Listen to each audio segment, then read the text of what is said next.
கர்த்தரை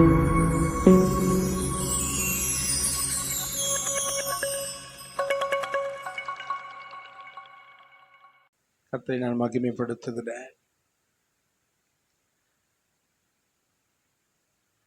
நீங்கள் சுகமாய் இருப்பீர்களாக, ஆரோக்கியத்தோடு இருப்பீர்களாக, செழித்திருப்பீர்களாக, மகிழ்ந்திருப்பீர்களாக, வாழ்ந்திருப்பீர்களாக என்று சொல்லி நான் உங்களை வாழ்த்துவதில் மகிழ்ச்சி அடைகிறேன். இந்த கால நேரத்தில் கூட நம்மை விசேஷப்படுத்தும் தேவன் என்ற தலைப்பில் கர்த்தருடைய வார்த்தைகளை நாம் சற்றே நாம் தியானிக்க இருக்கிறோம். எந்த இடத்துல நம்ம இருக்கிறோமோ அந்த இடத்துல ஆண்டவர் நம்மை விசேஷ ஒரு நபராக மாற்றுகிறார். அல்லேலூயா சொல்ல மாட்டேங்கிறீங்களே, ஒரு ஆமென் சொல்ல மாட்டேங்கிறீங்களே. அல்லேலூயா. வேற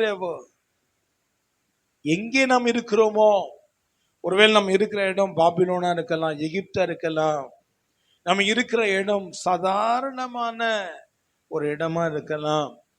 இந்த இடத்துல என்னை கர்த்தர் உயர்த்த முடியுமா, இந்த இடத்துல என்னை கர்த்தர் மேன்மைப்படுத்த முடியுமா, நம்ம மட்டும் அங்க இருந்தா நல்லா இருக்குமே அப்படிலாம் நம்ம யோசிக்க ஒரு சில சூழ்நிலைகள் நமக்கு வரும். நான் ஆண்டவர் அவருடைய பிள்ளைகளை ஒரு விஷயத்த புரிஞ்சுக்கணும். நம்ம இருக்கிற இடம் இல்லாம கர்த்தர் நம்மோடு கூட இருக்கிறாரு, அதுதான் காரியம். இடம் இல்லை, நம்ம சுற்றி இருக்கிறதான விஷயங்கள் எல்லாம் ஒண்ணுமே இல்லை. யோசேப்போடு கூட கர்த்தர் இருந்தார், யோசேப்போடு கூட கர்த்தர் இருக்கிறார். ஆனா அவன் இருக்கிற இடம் எதுன்னு பார்த்தீங்கன்னா எகிப்து. யோசேப்பை கர்த்தர் உயர்த்துகிறார். தானியேலோடு கூட கர்த்தர் இருந்தார். பிரியமானவன் இருந்த இடம் நீங்க கேட்டீங்கன்னா பாபிலோன். ஆனா அந்த இடத்துல கர்த்தர் உயர்த்துவதை நம்ம பார்க்கிறோமே. அப்போ கர்த்தர் ஒரு மனிதனோடு கூட இருப்பார். ஆனால் இடம் பொருட்டல்ல, ஆட்கள் பொருட்டல்ல, சூழ்நிலைகளும் ஒரு பொருட்டல்ல. கர்த்தர் ஒரு மனிதனோடு இருப்பார். ஆனால் அந்த மனுஷன் எந்த இடத்துல இருந்தாலும் அவனை விசேஷப்படுத்த, மகிமைப்படுத்த, மேன்மைப்படுத்த, உயர்த்த அவர் வல்லவராக இருக்கிறார். இன்னைக்கு காலையில் நான் சொல்லுகிறேன், இந்த சத்தத்தை கேட்கிற நீங்கள் எந்த இடத்துல இருக்கிறீர்களோ அந்த இடத்திலேயே கர்த்தர் உயர்த்தி வைக்க போகிறார். கர்த்தர் உங்களை மேன்மைப்படுத்த போகிறார். கர்த்தர் உங்களை விசேஷித்த நபராக மாற்ற போகிறார். ஹல்லேலூயா. உங்க படிப்பு பிரச்சனையே கிடையாது, உங்க அனுபவம் பிரச்சனை கிடையாது, உங்க திறமை ஒரு விஷயமே கிடையாது, எதுவுமே இல்லைனாலும் பரவாயில்ல, கர்த்தர் நம்மோடு கூட இருப்பாரானால் அவர் விசேஷித்தவராக இருக்கிறபடியினால அவர் யாரோடு கூட இருக்கிறாரோ அவர்களையும் அவர் விசேஷித்த நபராக மாற்றி விடுகிறார். கையை தட்டி அப்பாவுக்கு நல்ல ஒரு மகிமை. ஹல்லேலூயா சொல்லுங்க. ஹல்லேலூயா. அவர் ஒரு மனிதனை உயர்த்தவும் முடியும், தாழ்த்தவும் முடியும். ஹல்லேலூயா. ஆகவே இந்த நாளில் ஆண்டவர் ஒரு சிலருக்கு திட்டமாக என்னை பேச வைக்கிறார். உங்கள் பிள்ளைகளை குறித்து நீங்க ரொம்ப கலங்கி கொண்டிருக்கிறீங்க. ஒரு சிலர் பிள்ளைகளை குறித்து தூக்கம் இல்லாம இருக்கிறீங்க. என் பிள்ளையுடைய நிலை என்ன ஆகுமோ என்று சொல்லி கலங்குனீங்க. ஆண்டவர் சொல்லுகிறார், நீ எதிர்பார்க்காத நல்ல ஒரு உயர்வை, நீ எதிர்பார்க்காத மேன்மையான காரியத்தை உன் பிள்ளைகளுக்காக நான் ஆயத்தப்படுத்தி வைத்திருக்கிறேன். ஏற்ற காலத்துல அதற்கான நேரத்தை நான் குறித்து வைத்திருக்கிறேன். அது நிச்சயமாய் உன் பிள்ளைகளுக்கு நேராக வரும் என்று சொல்லி கர்த்தர் இந்த நாளில ஊழியக்காரர் மூலமாக தீர்க்க தரிசனமாக உரைக்கிறார். இதை நீங்கள் டேட்டை போட்டு எழுதி வைத்துக் கொள்ளுங்க, அது நிறைவேறும். அறியாததும் எட்டாததுமான பெரிய காரியங்களை அவர் செய்கிறார். பிரியமானவர்களே, அப்போ நம்ம விசேஷப்படுத்துகிற ஆண்டவர் இன்னைக்கு ஒரு சில காரியங்களை மாத்திரம் எந்த இடத்துல கர்த்தர் நம்மை விசேஷப்படுத்த போகிறார் என்பதை மாத்திரம் உங்களை நான் காண்பித்து கொடுக்க போகிறேன். இன்னைக்கு நான் நிறைய வசனம் சொல்ல போவதில்லை, ஏன்னா நிறைய பரிச்சயமான காரியங்களை தான் இன்னைக்கு நம்ம தியானிக்க போகிறோம். குறிப்பாக மோசேயை வைத்தும் ஆரோனை வைத்தும் ஓரிரு காரியங்கள் ஆண்டவர் இன்னைக்கு என் பிள்ளைகள் எந்த பாதையில அவள் போய்கொண்டிருக்கிறார்கள், அந்த குறிப்பிட்ட சூழ்நிலையில அந்த குறிப்பிட்ட காரியத்துல நான் என் பிள்ளைகளை எப்படி விசேஷமா நான் வைக்க போகிறேன் என்பதை கர்த்தருக்கு சுட்டி காண்பித்தார். ஆகவே அதை மாத்திரமே நான் சுருக்கமாக சொல்லி பிரியமானவர்களை உங்களை ஜெபித்து ஆசீர்வதித்து உங்களை அனுப்ப போகிறேன். அந்த வார்த்தைகள் உங்களுக்குள்ளாக வருகிற நாட்களில கொழுந்து விட்டு எரிவதாக. அந்த வார்த்தை வந்துட்டே இருக்கணும், நீங்க நினைத்து பார்த்து கொண்டே இருக்கணும். அந்த வார்த்தை உங்களுக்குள்ள கர்த்தர் மீண்டும் மீண்டும் நினைவுபடுத்துவார். நீங்க அதற்காக ஆண்டவரை ஸ்தோத்தரிக்கணும், அப்பெல்லாம் ஆமேன் சொல்லணும். அந்த வார்த்தை உங்கள் வாழ்க்கையில தீர்க்க தரிசனமான வார்த்தையா இருக்கிறபடினால அந்த வார்த்தையை கர்த்தர் உங்கள் வாழ்க்கையில நிறைவேற்றி அவருடைய வல்லமை விளங்க பண்ணி கொண்டே இருப்பார். ஆமேன் சொல்ல மாட்டேங்கிறீங்களே? கையை தட்டி அப்பாவுக்கு நல்ல ஸ்தோத்திர பலி செலுத்தி பிரைஸ் எல்லாம் கர்த்தர் நாமத்துக்கு மகிமை உண்டாகட்டும். பிரியமானவர்களே, மோசே குறித்து உங்களுக்கு எல்லாருக்கும் நல்லா தெரியும். மோசே குறித்து நல்லா தெரியும். அந்த யாத்திராகம புத்தகத்துல நம்ம அதை குறித்து வாசிக்க முடியும். 2ஆம் அதிகாரத்தில் நீங்க போனீங்கன்னா அதுல முதல் ஒரு சில வசனங்களை நீங்க வாசிங்க. ஒருவன் ஓகே பண்ணினான், அந்த ஸ்திரீ கர்ப்பவதியாகி பெற்று ஓகே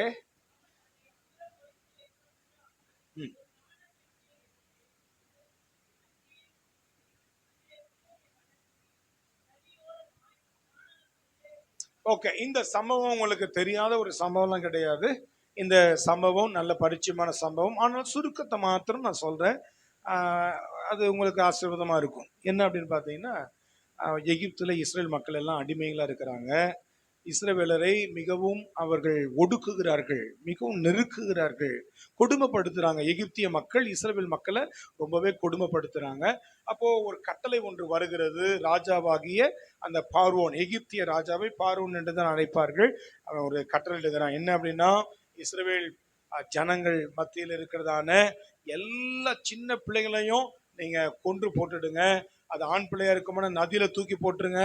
அந்த குழந்தைலாம் இருக்கக்கூடாது. ஏன்னா ஜனங்கள் பெருகுகிறார்கள், பழுகி பெருகுறாங்க.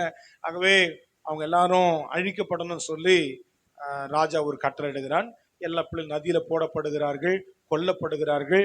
மிக இக்கட்டான ஒரு சூழ்நிலை, மிக கடினமான ஒரு சூழ்நிலை. எப்பொழுதும் ஒரு விஷயத்தை புரிஞ்சுக்கிடுங்க, பெற்றோர்களுக்கு நான் சொல்லுறதான ஒரு வார்த்தை, பிள்ளைகள் மேல் எப்போதும் பிசாசு அவன் கண்ணு வச்சுட்டே இருப்பான். கவனிக்கிறீங்களா? பிள்ளைகள் மேல பிசாசு எப்பவுமே கண்ணு வைத்து கொண்டே இருப்பான். அது வாலிப பிள்ளைகளோ, அது சின்ன குழந்தையோ, அதுலயும் சின்ன பிள்ளைகளை ரொம்ப உஷாரா நீங்க வச்சுக்கணும். சிறு பிள்ளைகள் உங்க வீட்டுல இருப்பாங்கன்னா, உங்க பேர பிள்ளைங்க இருப்பாங்கன்னா ரொம்ப ரொம்ப கவனமா இருங்க. ஏன்னா பிசாசுடைய கவனம் என்னன்னா, விளையும் பயிரை முளையிலேயே அந்த தாரக மந்திரத்தை அவன் எப்பவுமே வச்சுட்டு இருப்பான். விளையும் பயிர், அதாவது சின்ன பருவத்திலேயே அதை அழிப்பது அவனுக்கு ரொம்ப ஈஸி. அதனால சின்ன பிள்ளைங்க வச்சிருக்கிறவங்க ரொம்ப ரொம்ப கேர்ஃபுல்லா இருக்கணும். தினந்தோறும் பிள்ளைங்க மேல கையை வைத்து நீங்க ஜெபிக்கணும். பிள்ளைங்க ஸ்கூல் போற பிள்ளைங்களா இருந்தா வீட்டுல நீங்க இருக்கும் பொழுது பிள்ளைகளுக்காக ஜெபிக்கணும். பிள்ளைகளுக்காக நிறையவே ஸ்தோத்திர பலி செலுத்தணும். ரொம்ப கவனமா இருக்கணும். இப்போ ஒரு பயங்கரமான ஒரு சூழ்நிலை எகிப்துல இருக்கிறது.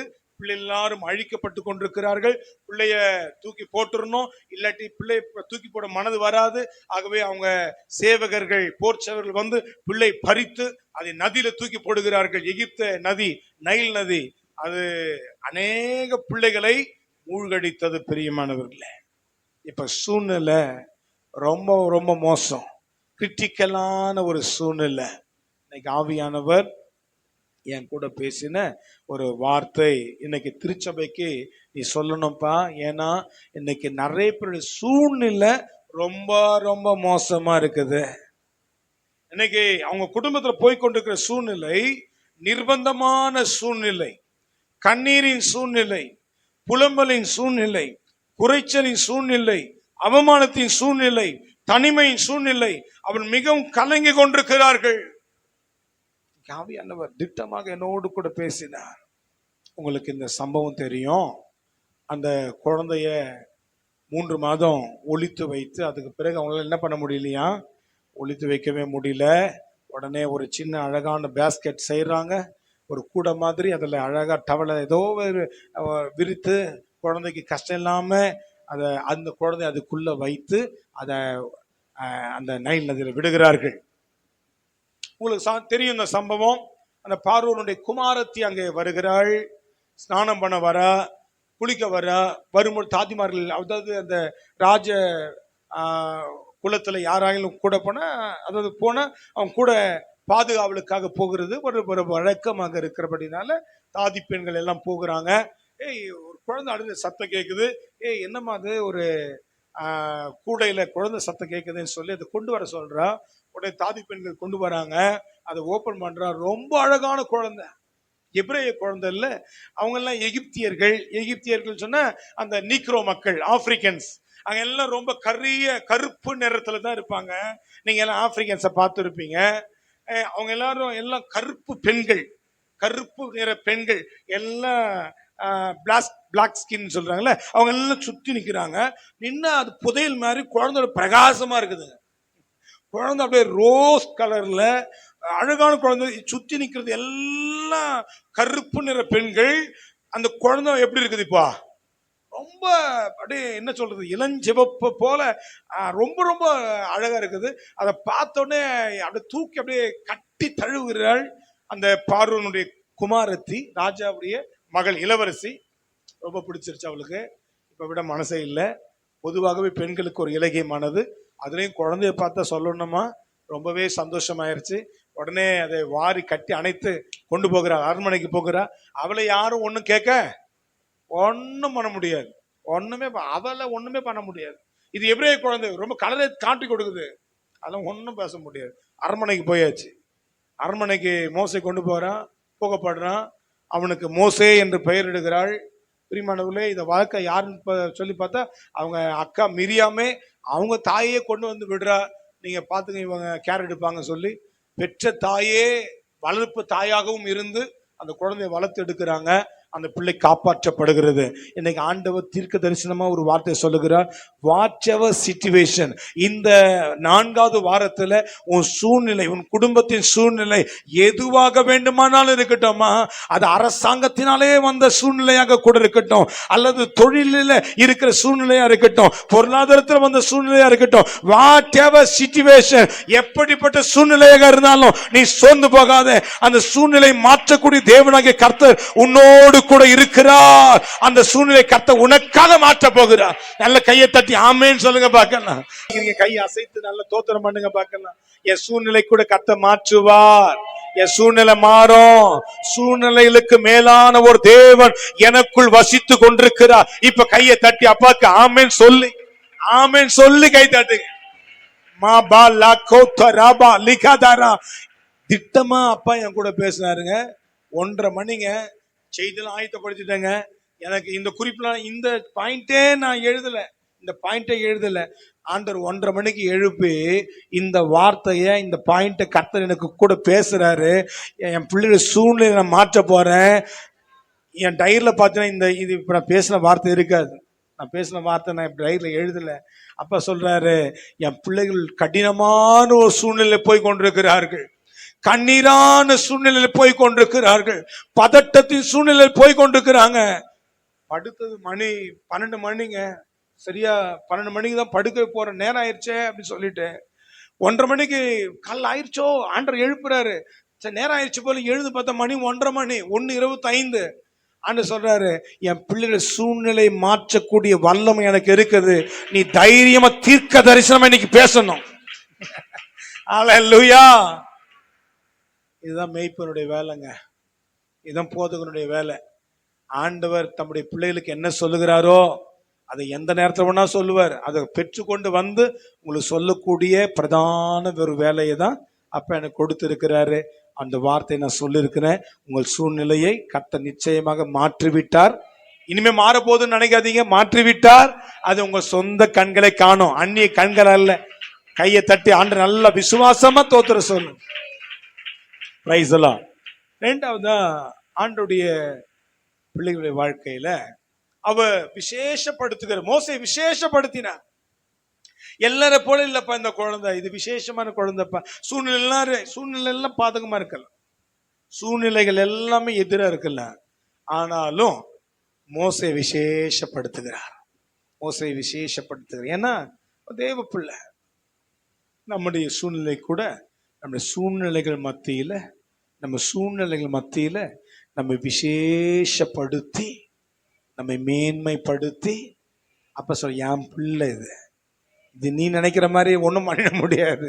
இதுக்குள்ள இருக்கிற சாதாரண சக்தி இல்லை, சாதாரண வல்லமை இல்லை. என் வல்லமையே இதுக்குள்ளாக வைத்திருக்கிறேன். என் மகனுக்குள்ளாக என் வல்லமை இருக்கிறது. ஆமென். ரெண்டாவதா நீங்க பாருங்க, பிரைஸ் தி லார்ட்.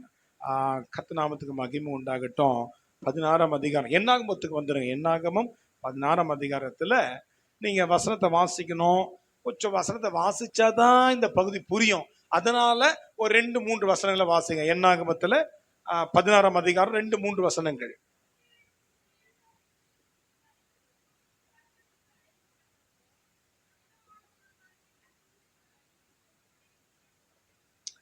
விசேஷமான குழந்தை இதுன்னு சொல்லி எத்தனை மாசத்துல காப்பாத்தினார் கடவுளை? பிறந்து 3 மாசத்துல விசேஷப்படுத்தி சூழ்நிலை எல்லாம் பயங்கரமா இருக்கும்போது ஆண்டவரே ஸ்பெஷல், நீ ஒன்றும் பண்ண முடியாது. அதை எங்க வச்சு வளர்க்கிறார் ஆண்டவர்?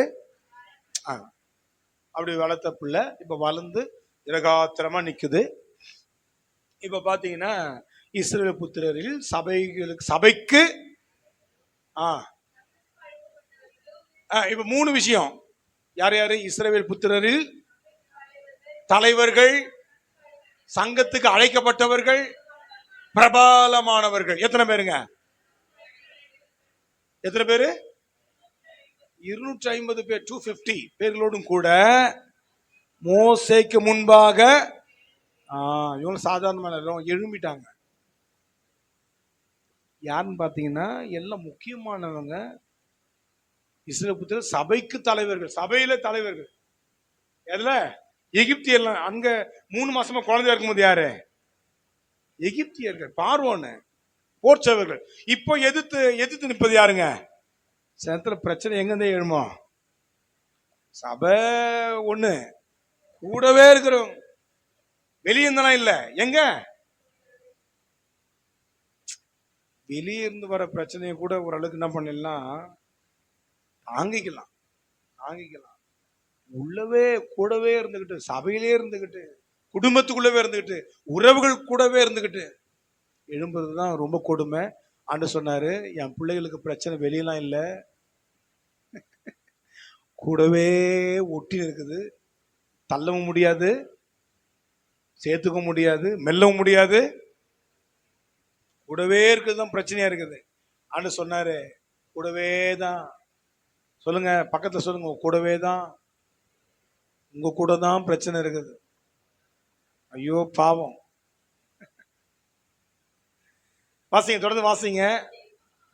மோசேக்கும் ஆரோனுக்கும் விரோதமாக கூட்டம் கூடி அவளை நோக்கி, ரொம்ப ஓவரா போற, மிஞ்சு போறீங்க. எப்படி மிஞ்சு போற? ரொம்ப அப்படின்னா என்னத்தம்?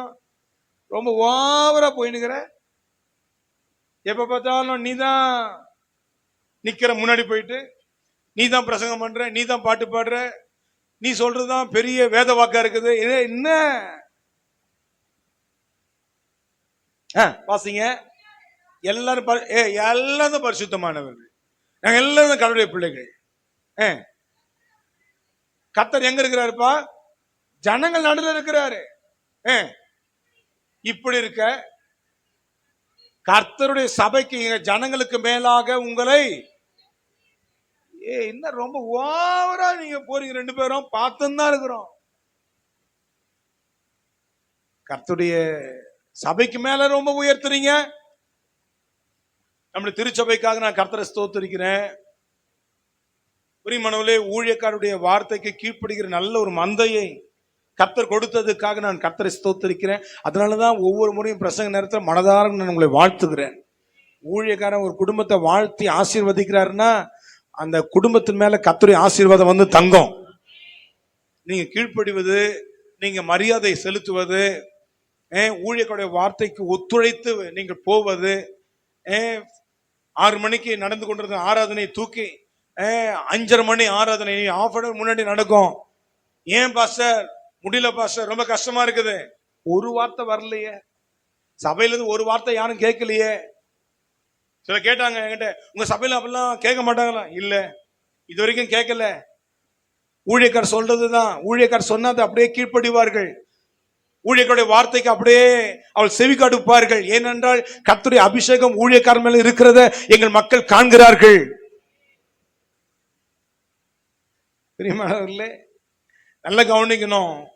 ஆனா எனக்கு கிடைத்த ஒரு சபை மக்களை போல மோசைக்கு கிடைக்காதது எனக்கு ரொம்ப ஆச்சரியமா இருக்குது.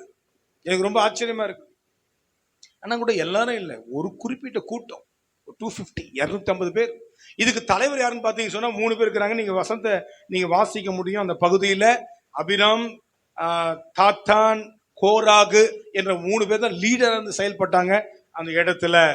ஓகே, இப்போ ஆண்டவர் சொன்னதான வார்த்தை நான் உங்களுக்கு காண்பிக்கிறேன். நீங்க வசந்த வாசிங்க. 3 வசனம் வாசிட்டீங்களாமா? 3rd 1 வாசிட்டீங்களா? இப்ப 11 வாசிச்சிருங்க. 11 இதற்காக நீயும் உன் கூட்டத்தார் அனைவரும். ஊழியக்காரனுக்கு விரோதமா ஒரு கூட்டம் கூடுறாங்கன்னா அவங்க ஊழியக்காரனுக்கு மட்டும் இல்ல, யாருக்கு விரோதமா எழும்பிட்டாங்க? இது நிறைய பேருக்கு தெரியாது. நிறைய பேருக்கு தெரியும் அந்த உண்மை. ஒரு ஊழியக்காரனுக்கு விரோதமா கூடி பேசுறாங்க, ஊழியக்காரனுக்கு விரோதமா ஒரு சில காரியங்கள்லாம் நடக்குது, ஊழியக்காரன் பரியாசம் பண்றாங்க, ஊழியக்காரனுக்கு விரோதமா நிந்திக்கிறாங்க, ஊழியக்காரனுக்கு விரோதமா ஒரு சின்ன காரியம், ஏன் இப்படி பண்ணாரு பாஸ்டர், இப்படி சரியில்லையே அப்படிலாம் பேசுறாங்கன்னா ஊழியக்காரனுக்கு விரோதமா அவங்க பேசிட்டாங்க. ஆனா அதோடைய உண்மை என்னன்னு பாத்தீங்கன்னா, அவர்கள் கர்த்தருக்கு விரோதமாகவே கூட்டம் கூடுறாங்க. ஆரோனுக்கு விரோதமாக நீங்கள் முறுமுறுக்கிறதற்கு அவன் ஏமாத்திரும். நீங்க ஊழியக்காரனுக்கு விரோதமா பேசுறீங்களா, அவன் ஏமாத்த, அது ஒன்றும் பிரச்சனை இல்லை, அவன் சாதாரணம். ஆனா அவனுக்கு விரோதமா பேசுறல கர்த்தர் அதை பார்ப்பார். இப்ப ஆண்டவர் பார்க்கிறார். ஆண்டவர் இந்த வார்த்தையை எல்லாம் கேட்கிறார். கேட்கும்போது நடக்கிற விஷயம் என்ன தெரியுமா? நீங்க வசனத்தை வாசிக்கணும். 12 ஒரு சில வசனத்தை வாசிங்களேன்.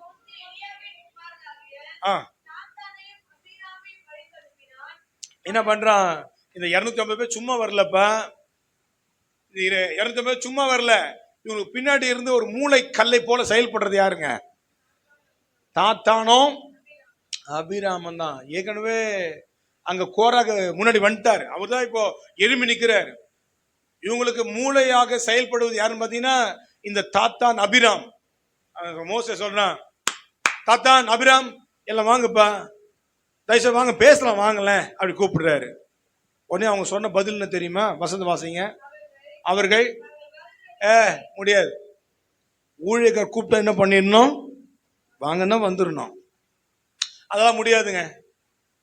நீங்க கூப்பிட்டா வந்துட முடியுமா? நீங்க சொன்ன நீங்க என்ன பெரிய இதுவ? மோசே சொல்றாரு, மோசே சொன்ன 20 லட்சம் மக்களும் எழுப்பி கிளம்புவாங்க. ஆனா இந்த தாத்தான் இந்த அபிராம் சொல்றாங்க, நாங்கள் வருவதில்லை, எங்களை சாகடிக்கும்படிக்கு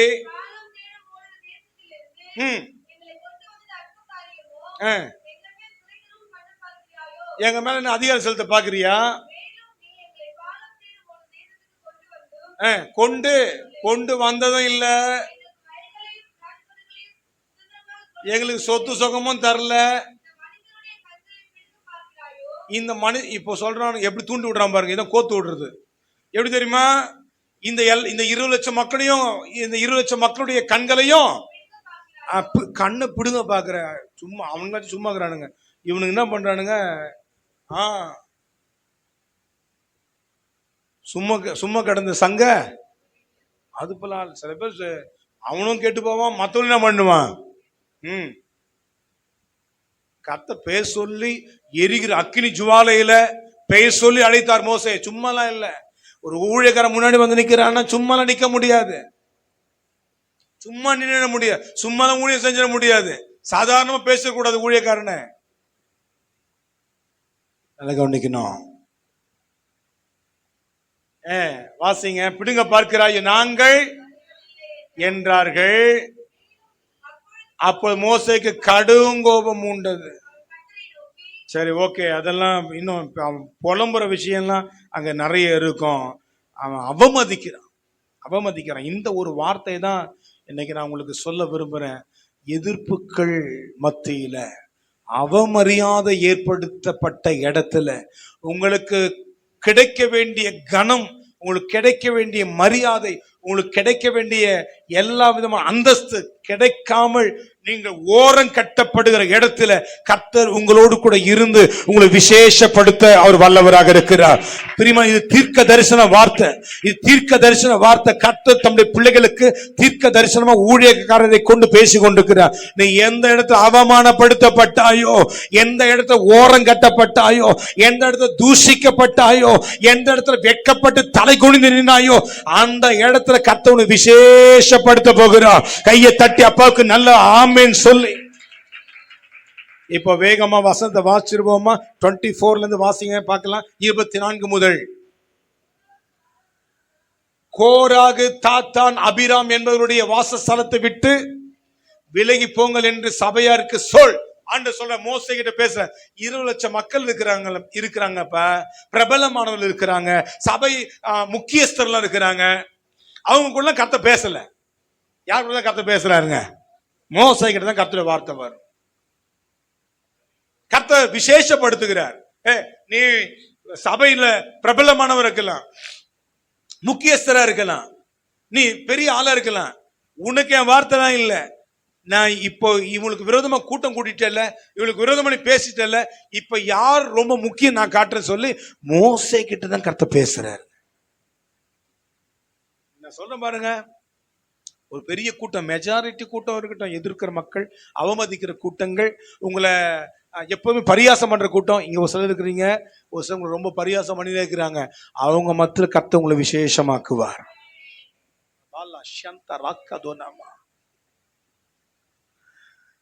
சரிங்களா? ஆகவே ஆண்டவர் மோசையோடு பேசுற, என்ன பேசுறாரு? அந்த 3 பேர் இருக்கிறானுங்க பத்தியா, அவங்கள அந்த கூட்டத்தை விட்டு வெளியே வாங்க அப்படி சொல்றாரு. வாசிங்க. உடனே மோசே எழுந்திருந்து தாத்தான், அபிராம் என்பவரிடத்தில் போனான். பின் சென்று போனார்கள். அவன் சபையாரை நோக்கி, அப்படி சபையார்னா அந்த முழு இஸ்ரவேல் மக்கள், சபையாரை நோக்கி, இந்த துஷ்ட மனிதரின் சகல பாவங்களிலும் நீங்கள் வாரிக்கொள்ளாதபடிக்கு அவங்க, ஏன்னா வெளியே கூட்டம் வரமாட்டேங்கிறானுங்க. வெளியே கூட்டம் என்ன பண்ண மாட்டேங்கிறாங்க? சொல்லுங்க, வரமாட்டேங்கிறாங்க. அதனால இப்ப மோசே சொல்றாரு, அவங்க இருக்கிற இந்த டென்ட் தானே, கூடாரம்னா டென்ட், அந்த டென்ட் எல்லாம் விட்டுட்டு, அந்த கூடாரத்தை விட்டுட்டு அப்படியே எல்லாம் வெளியே வந்துருங்கப்பா. பார்த்தா பெரிய கூட்டங்க. அவங்க சொந்தக்காரங்க, மாமா, மச்சான், சித்தப்பா, பெரியப்பா, மாமா, மாமி, அத்தை எல்லாம், ஒண்ணு விட்டு பெரியப்பா, எல்லாம் பெரிய டென்ட், பெரிய கூட்டம், பெரிய கூட்டம் இருக்கு. நான் நினைக்கிறேன் நம்முடைய தேனம்பேட்டை ஏரியாவை விட கொஞ்சம் பெரிய ஏரியாவா, சென்னை 18 முழுசா தாத்தான், அபிராம், கோகராகு, இது பெரிய கூட்டம், எல்லாம் சொந்த பந்தம் எல்லாம் கூடி உட்காந்துக்கிறானுங்க. ஓகே, அவர்களை விட்டு விலகி, அவர் கூடாரங்களை விட்டு விலகி அவர்களுக்கு உண்டானவைகளில் ஒன்றையும் அப்படி சொல்லிட்டாரு. ஓகே, வாசிங்க. அப்படியே அவர்கள் கோராகு, தாத்தான், அபிராம் என்பவருடைய விலகி போனார்கள். தாத்தானும் அபிராமும் வெளியே வந்து, அவன் மட்டும் இப்ப கொஞ்சம் வெளியே வர. என்னடா நடக்குது? எல்லாம் வெளியே காம்பரமா கேக்குது. ஒரே தட்டு டம்ளரு, ஒரே சொம்பு, அந்த கரண்டி எல்லாம் சத்தம். வீடு காலி பண்ணும்போது சத்தம் வருமா வராதா? சொல்லுங்க. தாத்தான் மட்டும் என்ன பண்றான்? வெளியே வந்து, என்னன்னு தெரியல, பார்க்கலாம். வெளியே வந்து பார்த்தா எல்லாம் போயிட்டாங்கப்பா. இவங்க மட்டும் இப்ப துண்டடிக்கிறாங்க. ஓகே, இப்போ நீங்க நேரா 47 வசனத்துக்கு வந்துருங்க. எல்லாத்தையும் சொல்லி கொண்டு போக நேரம் இல்ல. 47. ஓகே ஓகே ஓகே இல்ல மன்னிக்கிறோம் 31 வசனங்கம்மா. 31. அவன் இந்த வார்த்தைகள் எல்லாம் சொல்லி முடித்த உடனே அந்த கோராகு, தாத்தான், அபிராம், அந்த கூட்டம், அந்த டென்ட்டோட இருக்கிறாங்க பாருங்க, அந்த அவர்கள் நின்றிருந்த நிலம் அப்படி பிளக்குது. அந்த பக்கம் மோசே, ஆரோன் நிக்கிறாங்க, சபையார் எல்லாம் அங்க நிக்கிறாங்க. இந்த பக்கம் தாத்தான், அபிராம், கோராகு, இந்த கூட்டம் மட்டும் நிக்கிறாங்க. பூமி, அந்த நிலம் அப்படியே பிளக்குதுங்க. அடுத்த வசனம் வாசிங்க. பூமி தன் வாயை திறந்து அவர்களையும் அவர் வீடுகளையும் கோராகுக்குரிய எல்லா மனிதரையும் விழுங்கி போட்டது. இது இன்னைக்கு நடக்கும். இனிமே இல்லை, இன்னைக்கு நடக்கும். உங்களை அவமானப்படுத்துறாங்களா, உங்களை தூஷிக்கிறாங்களா, அவமரியாதை செலுத்துறாங்களா, ஆசாரியனுடைய அபிஷேகம் உங்கள் மேல இருக்குமானா, கர்த்தர் ராஜாக்களாக ஆசாரியர்களாக உங்களுக்கு தெரிந்து கொள்ள உண்மை சொன்னா அந்த அபிஷேகத்தின் வல்லம் உங்கள் மேல இருக்குமானால், அந்த பிரச்சனை உங்கள் மேல இருக்குமானா, இன்னைக்கு தீர்க்க தரிசனமா கர்த்தர் சொல்லுகிறார், அவர்கள் மத்தியில உன்னோடு கூட இருக்கிறதான உன் தேவனாகிய கர்த்தராகி நான் உன்னை விசேஷப்படுத்தி காண்பிப்பேன். கையை தட்டி ஆமேன்னு சொல்லுங்க பாப்போம். நம்ம விசேஷப்படுத்தும் தேவன் அவர். அப்படியே உள்ள போயிட்டாங்க. பாஸ்டர் அதெல்லாம் பழைய ஏற்பாடு பாஸ்டர், இதெல்லாம் இப்போ ஒன்றும் நடக்காது பாஸ்டர். இப்போ நடக்குதுமா. நம் தேவன் நேற்றும் இன்றும் என்றும். இன்னைக்கும் அவருடைய செயல்கள் மாறாத செயல்களாக இருக்குது. ஆகவே அன்புக்குரிய தேவ பிள்ளைகளே, நான் முன்னாடி சொன்ன சூழ்நிலைகள் மத்தியில நம்மை விசேஷப்படுத்தி காண்பிப்பார் கடவுள். இரண்டாவதா, நீ அவமரியாதை படுத்தப்படுறியா, கனவீனப்படுத்தப்படுறியா, நீ தூஷிக்கப்பட்டு கொண்டிருக்கிறியா, அதன் மத்தியில கர்த்தர் விசேஷப்படுத்தி காண்பிப்பார். இப்போ முக்கியமா ஒரு விஷயத்த நான் உங்களுக்கு காமிக்க போறேன். வசனத்தை வாசிக்கணும். 41 வசனத்துக்கு வந்துருங்க. சபையார் எல்லாரும் ஐயோ, இப்ப பாருங்களேன், இப்பதான் கொஞ்ச நேரத்துக்கு முன்னாடி தான் என்ன நடந்திருக்குது. கோராகு சொல்லுங்க, நீங்க சொல்லணும். கோராகு, தாத்தான், அவங்க எல்லாம் கூடாரத்தோட எங்க போயிட்டாங்க? உள்ள போயிட்டாங்களா? இன்னும் இப்படி ஆயிடுச்சேன்னு சொல்லிட்டு எல்லாம் தூங்க போயிட்டு, மறுநாள் அடுத்த நாளே திரும்ப என்ன பண்றாங்க? என்னப்பா திருந்தாத ஜன்மங்க. Next day, very next day, அடுத்த நாளே கொஞ்சம் பயம் வேண்டாம். மோசையோடு கூட கர்த்தர் இருக்கிறார், ஆரோனோடு கூட கர்த்தர் இருக்கிறார், தெரிய வேண்டாம். மறுநாளே எல்லாம் முறுமுறுக்கிறாங்க. இன்னும் முறுமுறுக்கிறாங்க. வசந்த வாசிங்க. நீங்கள் கர்த்தரின் ஜனங்களை அடப்பாவீங்களா? யாரோ அலாரம் வச்சிருக்கிறீங்க போல.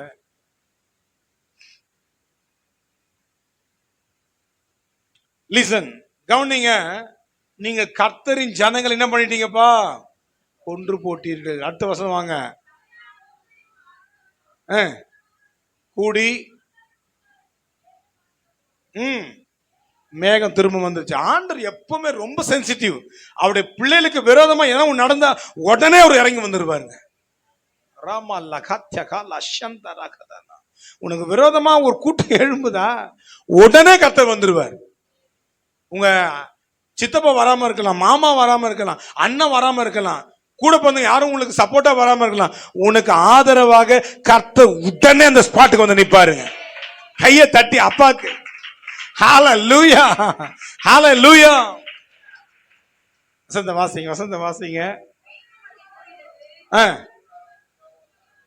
ஓகே, கர்த்தர் மகிமை காணப்பட்டது. அடுத்து போங்க. மோசே ஆரோன் ஆசரிப்பு கூடத்துக்கு முன்பாக உன்னை விசேஷப்படுத்துவது எது தெரியுமாம்மா? தேவ சமூகம் தான். எவ்வளவு நேரம் நம்ம தேவ பிரசனத்துல தேவ சமூகத்துல இருக்கிறோமோ அந்த அளவுக்கு தேவனாகிய கர்த்தர் நம்மை விசேஷமானவராக மாற்றி விடுகிறார். விசேஷமானவருடைய பிரசனத்தில் நீ இருப்பாயானால் உன்னை கர்த்தர் விசேஷப்படுத்த வல்லவராக இருக்கிறார். மதுலா ஷக்கதனாமா. என் அன்பான தேவ மக்களே, ரொம்ப முக்கியமான விஷயத்த, நிறைய காரியங்கள் இருந்தாலும் இன்னைக்கு பேச வேண்டிய சத்தியத்தை மட்டும்தான் ஆண்டவர் என்னை பேச அனுமதித்துக் கொண்டிருக்கிறார். வசந்த வாசிங்க. மோசே ஆரோனும் ஆசரிப்பு கூடத்துக்கு முன்பாக வந்தார்கள். அப்போ கர்த்தர் மோசேயை நோக்கி, இந்த சபையாரை விட்டு எத்தனை பேருங்க? 20 லட்சம் மக்கள், தோராயணமா 20 lakh பீப்புள்ஸ் அங்க இருக்காங்க. இந்த சபையார் எல்லாரும் விட்டு ஆரோன், மோசே, நீங்க 2 பேர் அப்படி கொஞ்சம் இப்படி தள்ளி வாங்களேன், கொஞ்சம் இப்படி வந்துருங்களேன். அவர்களை ஒரு நிமிஷத்துல 20 லட்சம் மக்கள் எத்தனை நிமிஷம்? ஒரே நிமிஷம், 60 செகண்ட்ஸ். 60 செகண்ட்ஸ்ல எல்லாத்தையும் டெமாலிஷ் பண்ணிடுறோம், அதமாக்கிறோம், நாசமாக்கிறோம். கொஞ்சம் 2 பேர் வாங்களேன். சில சண்டை பண்ண, நீங்க கொஞ்சம் இப்படி வாங்களேன், நான் பாத்துறேன். ஆண்டு சொல்ற, நீ 2 பேர் ஆண்டவர் விசேஷப்படுத்துகிறவர். நீங்க 2 பேர் போய் கொஞ்சம் அப்படி வாங்க. நேத்து பாத்தீங்களா பூமி என்ன பண்ணுச்சு? இன்னைக்கு அப்படியே உள்ள சொருவிறாங்க. என்ன ஹார்ட் தெரியுமா மோசஸுக்கும் ஆரோனுக்கும்? அவங்க சொல்றாங்க நம்மள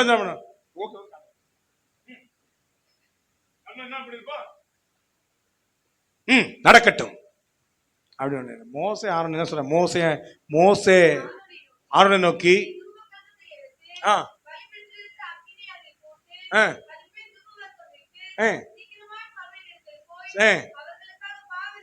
அவங்க தப்பா பேசிட்டாங்க. பாவ நிவர்த்தி செய், கர்த்தருடைய சன்னதியிலிருந்து கடும் கோபம்.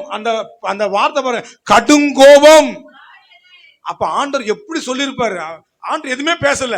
இன்ன வாதையா அல்ல கடுங்கோபம் அதெல்லாம் எதுவுமே இல்ல. மோசேக்கு அந்த வாய்ஸோடைய அந்த வேரியேஷன் தெரியுது. நீங்க தள்ளி வாருங்கள், ஒரு வார்த்தை, நீ தள்ளி வாரா அப்படி பேசுகிறார். அந்த வார்த்தை கேட்ட உடனே மோசே சொல்றான், சீக்கிரம் தூபம் எடுத்து ஓடு, பாவ நிவர்த்தி பண்ணுடா. கர்த்தருடைய சந்நிதியிலிருந்து கடுங்கோபம் புறப்பட்டது. வாதை என்ன ஆயிடுச்சுங்க? வாதை ஸ்டார்ட் ஆயிடுச்சுடா. ஆண்டு சொன்னாரா வாதையை அனுப்ப போறேன் சொன்னாரா? இல்ல. அந்த துணி கர்த்தருடைய வார்த்தை வந்த உடனே மோசே கண்டுபிடிச்சிட்டாரு. ஐயோ ஜான் செத்துருவாங்க போலயே. உடனே அடுத்த வருஷத்துக்கு வாங்க.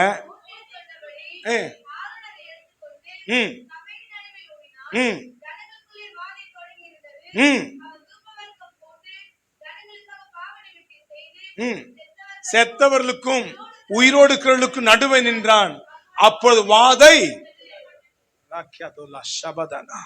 பிரியமானவர்களே, வாதை தொடங்கி இருக்குது. எல்லாம் ஜனங்களாம் கிட்டத்தட்ட இப்ப அங்க போட்டிருக்கோம் 14,000க்கும் அதிகமானவர்கள் அந்த நாள்ல செத்து. 14,700 பேர் காலி அவுட். கொஞ்ச நேரத்துக்குள்ள ஆரோன் மட்டும் போகலன்னா கட்ட கட்ட கட்ட கட்டன்னு சொல்லிட்டு 20 லட்சம் மக்கள் போயிட்டு இருப்பாங்க. இப்போ ஜனங்களுக்காக பரிதபிக்கிறான் மோசே. அங்க போய் நிக்கிறான். ஆரோன் போய் நிக்கிறார், ஓடி போய் நிக்கிறாரு. வேணாம் ஆண்டவரே, சாகடிச்சிடாதீங்க ஆண்டவரே. வாதை.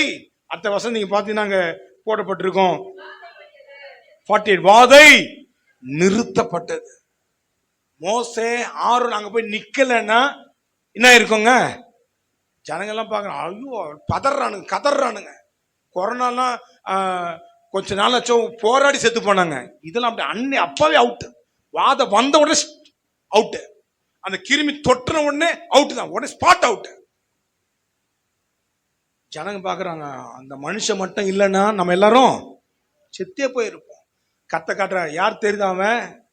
அவன் யார் தெரியுதா? அந்த ஆரோன் யார் தெரியுதா? அந்த மோசே யார் தெரிகிறதா? நான் சொல்வேன், வியாதிகள் வாதை வந்திருக்கிறதா? அந்த வாதையின் மத்தியில, அந்த நோயின் மத்தியில, அந்த வியாதியின் கொடூரத்தின் மத்தியில உன் தேவனாகிய கர்த்தர் உன்னை, உன் குடும்பத்தை, உன் பிள்ளைகளை விசேஷமாக மாற்ற போகிறார். நீ இந்த வாதையில ஒன்னும் ஆக போவதில்லை. இந்த வாதையில் நீ நிர்மூலமாக போவதில்லை. நீ விசேஷமானவன். ஆரோன் அந்த வாதையில சாக போறதில்லை, மோசே வாதையில சாக போறதில்லை. அவன் விசேஷமானவன். ஆமென். இன்னைக்கு ஆண்டு சொல்லுகிறார், உன் பிள்ளைக்கு அந்த வியாதி வந்திருக்குதா? உன் கணவனுக்கு இந்த பலவீனம் வந்திருக்குதா? உனக்கே இந்த சரீரத்தில் இந்த பலவீனத்துல கஷ்டப்பட்டு கொண்டிருக்கிறாயா? நான் உன்னை விசேஷப்படுத்த போகிறேன். அந்த ஆரோன் போய் நிக்கிறாமா? நான் சொல்லுவேன், ஊழியக்காரன் உன் வீட்டுக்கு வந்து நிக்கிறான் பத்தியா? அந்த நிக்கிற இடத்துல ஒரு வல்லமை வெளிப்படும். ஹல்லேலூயா, ஹல்லேலூயா. என் அன்பான தேவ பிள்ளைகளே, என் அன்பான தேவ சன்னமே, அப்படியே எல்லாம் எழுப்பி நின்றுடுவோமா? இன்னைக்கு ஆண்டவர் தீர்க்க தரிசன வார்த்தை எல்லாருக்கும் நேரம் வந்திருக்குதுப்பா. எல்லாருக்கும் நேரம் கர்த்தருடைய வார்த்தை வந்து கொண்டிருக்கிறது. ஆண்டவர் சொல்லுகிறார், நான் விசேஷப்படுத்த போகிறேன். இந்த நம்பிக்கையோடு கூட எழும்பி நில்லுங்கள். ஆண்டவர் உங்களை ஸ்பெஷல் ஒன்றை நிறுத்த போகிறார். நீங்க இருக்கிற இடத்துல உங்க சூழ்நிலை உங்களுக்கு விரோதமா இருக்கலாம், அல்லது அவன்